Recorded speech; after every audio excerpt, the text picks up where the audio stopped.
জয়গুরু। সকলকে জানাই শুভেচ্ছা এবং যথাস্থানে প্রণাম।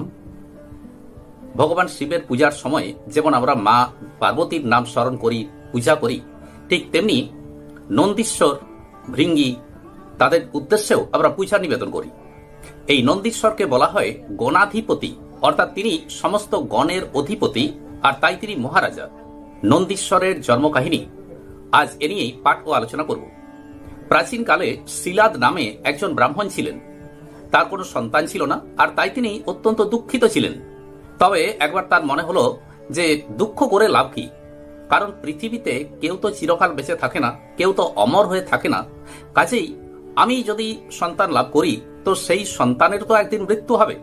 তখন তিনি চিন্তা করলেন যে ভগবান শিবের আরাধনা করে যদি অজনিজ এবং মৃত্যুহীন পুত্র লাভ করতে পারি, তাহলে সেই পুত্রের মৃত্যু ভয় আমাকে আর ভীত করবে না।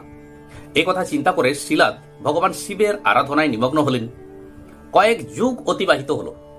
তার সারা শরীর বল্মিক অর্থাৎ উই পোকায় ঢেকে দিল। এবার বেশ কিছু কীট পতঙ্গ তার শরীরের সমস্ত মাংসকে খেয়ে ফেলল। তবুও তিনি এতটাই ধ্যানে নিমগ্ন ছিলেন যে তিনি এগুলো কিছু বুঝতেই পারলেন না। এখন কেবলমাত্র তার দেহের অস্থিগুলোর অস্তিত্ব আছে। কয়েক হাজার বছর পেরিয়ে যাওয়ার পর ভগবান শিব একদিন পার্বতীকে নিয়ে সেখানে উপস্থিত হলেন। আর এই শিলাদের দেহ স্পর্শ করে ভগবান শিব বললেন, শিলাদ ওঠো, তুমি মনের মতো বর চেয়ে নাও, তোমার তপস্যায় আমি সন্তুষ্ট হয়েছি। ভগবান শিবের স্পর্শে এবং আশীর্বাদ লাভ করে শিলাদ তার পূর্ব শরীর ফিরে পেলেন এবং ভগবান শিবকে নিজ চক্ষে দর্শন করে অভিভূত হয়ে পড়লেন। শিলাদ এবার ভগবান শিবকে বললেন যে প্রভু, আপনি যদি আমার প্রতি সন্তুষ্ট হয়েছেন তো আমাকে এই বর প্রদান করুন, যাতে করে আমি একজন মৃত্যুহীন পুত্র লাভ করতে পারি।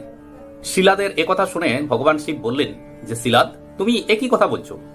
পৃথিবীতে যার জন্ম আছে তার মৃত্যু আছে। একমাত্র আমি মৃত্যুঞ্জয়, আমার মরণ নেই। যাই হোক, তোমার তপস্যায় আমি যখন সন্তুষ্ট হয়েছি, তখন আমি তোমাকে একটাই বর দিতে পারি যে আমি তোমার পুত্র রূপে জন্ম নেব। এখন তুমি পুত্র কামনায় যজ্ঞ করো, আর সেই যজ্ঞে আমি উদ্ভূত হব, আর আমার নাম রাখবে নন্দী। একথা বলে ভগবান শিব অন্তর্হিত হলেন। এবার শিলাদ পুত্র কামনায় এক যজ্ঞ শুরু করলেন। সেই যজ্ঞ কুণ্ড থেকে এক ভয়ানক শিশু আবির্ভূত হলেন। আকাশ থেকে পুষ্পবৃষ্টি হল। যজ্ঞ কুণ্ড থেকে এই অদ্ভুত দর্শনধারী শিশুকে দেখে অনেকে বিস্মিত হল, কেউ পুলকিত হল। শিশুটি সূর্যের মতো সমুজ্জ্বল। তার 4টি হাত, 3টি চোখ, জটাজুটোধারী, হীরকের বর্ম পরে আছে, আর হাতে রয়েছে শূল, টঙ্ক এবং গদা। শিশুটি আবির্ভূত হওয়া মাত্রই মেঘের মতো গর্জন করে উঠল। শিলাদ যে যজ্ঞ করছিলেন তাতে ভগবান ব্রহ্মা, ইন্দ্র এই সমস্ত দেবতাগণ উপস্থিত ছিলেন। এই শিশুকে দেখে সেই সমস্ত দেবতাগণও এই শিশুর স্তব করতে শুরু করলেন। আর শিলাদ তিনি এরূপ পুত্র লাভ করে তিনিও সেই শিশুর স্তব করতে শুরু করলেন। শিলাদ বললেন, হে দেব, আপনি যখন আমার পুত্ররূপে জন্মগ্রহণ করেছেন, তখন আমি জানি যে আপনি এই জগতের পালনকর্তা, রক্ষাকর্তা, আর আমারও আপনি পিতা। আর যেহেতু আমি আপনাকে লাভ করে আনন্দ লাভ করেছি, তাই আপনার নাম রাখলাম নন্দী, এবং জগতে আপনি নন্দী নামেই বিখ্যাত হবেন। শিলাদ এ কথা বলতে ভুললেন না যে তিনি বললেন, আমি আপনাকে পুত্ররূপে লাভ করে কথাগুলো বললাম, তাই যদি কোনো ভুল হয়ে থাকে তো আমাকে ক্ষমা করবেন। যজ্ঞস্থলে যে সমস্ত মুনিগণ উপস্থিত ছিলেন তারা শিলাদকে বললেন যে শিলাদ, তুমি অত্যন্ত ভাগ্যবান, ভগবানকে তুমি পুত্ররূপে লাভ করেছো। এবার শিলাদ মুনিগণের উদ্দেশ্যে বললেন যে মুনিগণ, আপনাদের উদ্দেশ্যে প্রণাম জানাই।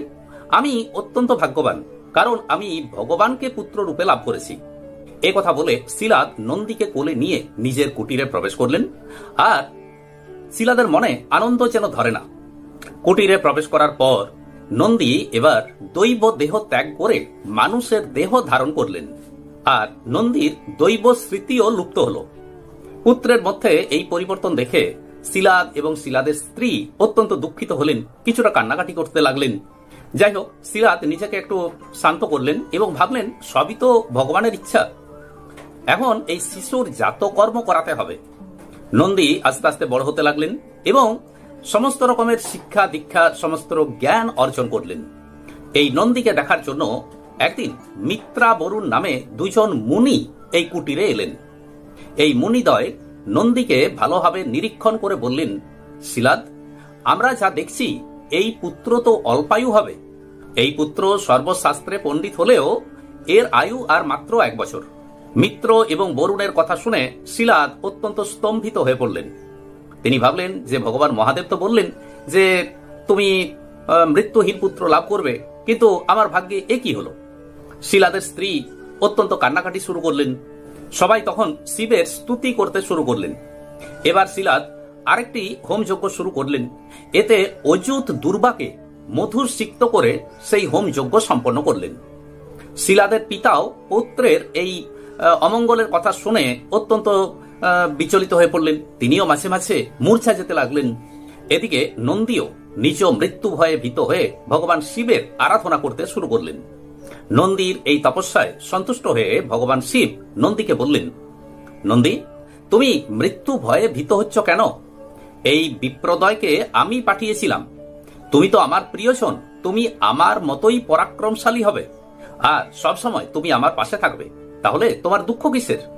এ কথা বলে ভগবান শিব একটি পদ্ম ফুলের মালা নন্দীর গলায় পরিয়ে দিলেন। সঙ্গে সঙ্গে নন্দীর 3টি চোখ আর 10টি হাত সৃষ্টি হলো। এবার ভগবান শিব তার জটা থেকে জল নিয়ে সেই জলকে নদী রূপে প্রবাহিত করলেন আর তার নাম রাখলেন জটদেশ। এবার ভগবান মহাদেব নন্দীকে পার্বতীর কাছে নিয়ে এলেন এবং বললেন, এই দেখো, এটি তোমার পুত্র। মা পার্বতী এই নন্দীকে আশীর্বাদ করলেন, মস্তকে চুম্বন করলেন। পুত্রের প্রতি স্নেহবশত মা পার্বতীর স্তনোদ্বয় থেকে ত্রিশোতাকারে 3টি স্রোতের মতো দুগ্ধ ধারা নির্গত হল। সেই দুগ্ধ ধারায় নন্দীকে অভিষিক্ত করলেন আর এই দুগ্ধের ত্রিস্রোতকে, 3টি যে স্রোত রয়েছে সেই ত্রিস্রোতকে ত্রিস্রোতা নাম দেওয়া হলো। নন্দীকে দেখে শিবের বৃষ খুব আনন্দ করলে আরেকটি নদীর সৃষ্টি হলো। ভগবান শিব এর নাম রাখলেন বৃষধ্বনি। এবার স্বর্ণদোকা ও জাম্বু নামে আরো 2টি উপনদীর সৃষ্টি হলো।